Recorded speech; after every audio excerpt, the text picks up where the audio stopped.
क्या आपको अपनी आंख के आगे छोटे छोटे तैरते हुए काले धब्बे दिखाई देते हैं? क्या वो आपकी नजर को बॉदर करते हैं? ये धब्बे को हम कॉमन भाषा में फ्लोटर्स बोल देते हैं और आमतौर पे कोई नुकसान नहीं करते, बट रेयरली बड़ी बीमारी की तरफ भी पॉइंट कर सकते हैं। नमस्कार, मेरा नाम है डॉक्टर दीपांकुर महाजन और मैं महाजन आई सेंटर पीतमपुरा में सीनियर आई कंसल्टेंट हूं। आज हम डिटेल में बात करेंगे आई फ्लोटर्स के बारे में। आई फ्लोटर्स एक बहुत ही कॉमन चीज है जो मुझे ओपीडी में देखने को मिलती है। काफी सारे पेशेंट्स को आंख के आगे मक्खी मच्छर जैसे धब्बे दिखाई देने की प्रॉब्लम होती है। बहुत कॉमन कॉज है एक रेटिना स्पेशलिस्ट के पास ये कंसल्टेशन का।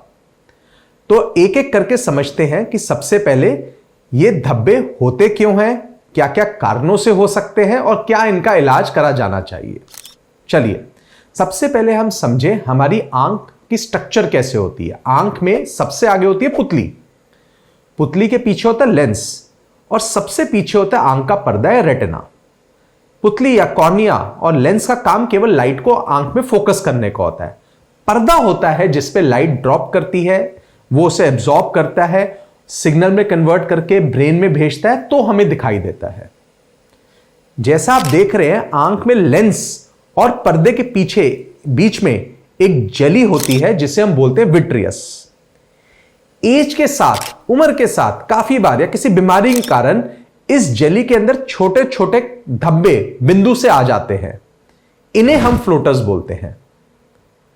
ये धब्बों की फॉर्म में, डॉट्स की फॉर्म में, लाइनों की फॉर्म, लकीरों की फॉर्म या जालों की फॉर्म में होते हैं। काफी बार पेशेंट्स इनको ऐसे सोचते हैं जैसे आंख के आगे मक्खी मच्छर से चल रहे हैं और पकड़ने की कोशिश भी करते हैं लेकिन पकड़े नहीं जाते हैं। ये इंटरेस्टिंग बात यह है, ये दाएं देखो बाएं भागते हैं, बाएं देखो दाएं भागते हैं। कभी काम के पीछे मशरूफ हो नहीं दिखाई देते, कभी खाली बैठो तो हमेशा दिख जाते हैं। इनका काफी बार ना कोई इलाज होता है ना कोई इलाज करने की जरूरत होती है, लेकिन रेयरली ये बड़ी बीमारी की तरफ पॉइंट कर सकते हैं। अगर हम कारणों के बारे में सोचे, सबसे इंपॉर्टेंट कारण तो इसका उम्र ही है। उम्र के साथ हमारी विट्रियस जेली में डीजनरेशन होती है, उम्र वाले चेंजेस आते हैं जिसके कारण ये धब्बे थोड़े बहुत दिखते रहते हैं। रेयरली और किसी बीमारी के कारण भी ये हो सकते हैं जो अपने आप में बड़ी बीमारी की तरफ पॉइंट कर सकती है, जैसे आंख में खून आना, पर्दा उखड़ना या फिर आंख के अंदर सूजन, इन्फ्लेमेशन होना, यूवियाइटिस होना। जो भी कारण हो, बेस्ट इसका इलाज या बेस्ट इसका डायग्नोसिस तो पूरी जांच के बाद ही बन सकता है। अगर हम डिटेल में समझें तो ये जो जेली है, उम्र के साथ इसकी लिक्विफेक्शन होती है। जो जेल होता है ये पानी में बदलता है।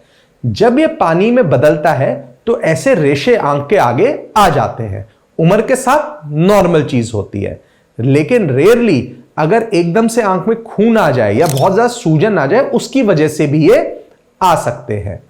तो इनका आने का कारण ये दिखता है। सो नॉर्मल भाषा में उम्र सबसे बड़ा आने का कारण है। काफी बार जिनको माइनस नंबर का चश्मा होता है उनमें भी कॉमनली ये मिल जाता है, लेकिन सीरियस बीमारियां जो से एसोसिएटेड होती हैं वो होता है खून आना आंख में, पर्दा उखड़ना या फिर आंख में सूजन, यूवियाइटिस होना। तो हम कैसे पहचानें कि किस समय ये डेंजरस हो रहे हैं?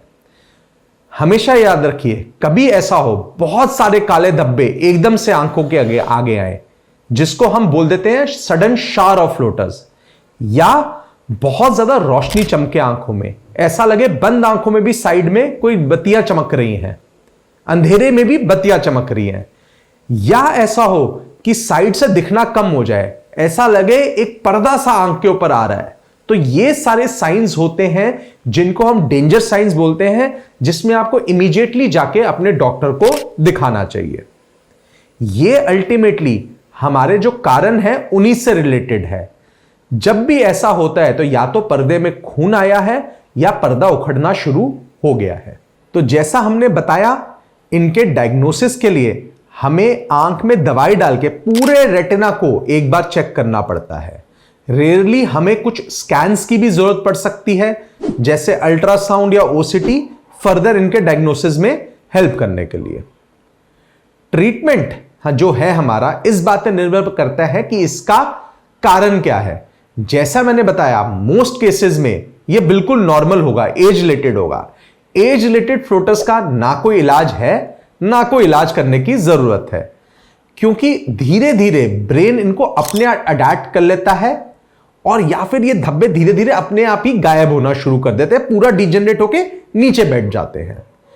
लेकिन अगर हमें आंख के अंदर टीयर मिलता है तो उसको इमीडिएट लेजर की जरूरत होती है। अगर हमें टेस्टिंग में आंख में टीयर या पर्दे में छेद मिलता है तो उसको इमीडिएट लेजर की जरूरत होती है, क्योंकि अगर इसे इग्नोर करा जाए, इससे आंख का नॉर्मल पानी पर्दे के पीछे आकर रेटिना को डिटैच भी कर सकता है, पर्दे को उखाड़ भी सकता है, जिससे एक तो सर्जरी की रिक्वायरमेंट 100% हो जाती है, और दूसरा नजर में भी कुछ कमी हमेशा के लिए रह जाती है। रेयरली यूवेइटिस जैसे कुछ बीमारियों में दवाइयों से भी काम हो जाता है। रेयरली, जैसा मैंने बताया, अगर जेली बहुत बुरी तरह खराब होती है, या बहुत ज्यादा खून आ जाता है, या धब्बे बहुत ज्यादा होते हैं, तो विट्रेक्टमी नाम की एक सर्जरी से भी इन्हें ठीक किया जा सकता है। लेकिन मोस्ट ऑफ द केसेस में इसकी जरूरत नहीं पड़ेगी। कुछ देशों में एक प्रकार का लेजर भी इस्तेमाल करा जाता है इसको हटाने के लिए। इंपॉर्टेंट बात जो आपको हमेशा याद रखनी है कि कभी ऐसा हो बहुत सारे काले धब्बे एकदम से आंखों के आगे आए, या बहुत ज्यादा रोशनी चमके आंखों में, लगे बंद आंखों में भी रोशनी चमक रही है, या एक तरफ का दिखना कम हो जाए, ऐसा लगे कि नजर के आगे पर्दा सा आ रहा है, तो इमीडिएटली आपने अपने डॉक्टर को दिखाना है। आज के लिए इतना ही। Thank you so much for watching.